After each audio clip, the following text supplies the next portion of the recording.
पर्यटन क्षेत्र के बात उठे रहल है, धार्मिक पर्यटन के रूप से जनकपुर के विकास कल जा सके। दोसर शैक्षिक क्षेत्र मात्र ये 50,000 से ऊंचा विद्यार्थी पढ़ रहा। ये शिक्षा के हटा के देखियो जनकपुर के जी, तो ये के हर गतिविधि समाप्त हो जाए।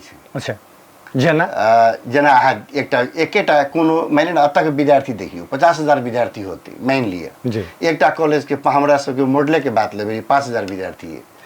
5,000 विद्यार्थी के ड्रेस कतऽ किनाइ छै, रूम रेंट कतऽ तिरै छै, ओकर गार्जियन जे अबै छै मोटरसाइकिल से ओकरा रेख देख कर तो उ कतऽ अबै छै, पेट्रोल कतऽ खर्च करै छै, कोई कोन वास्ते में।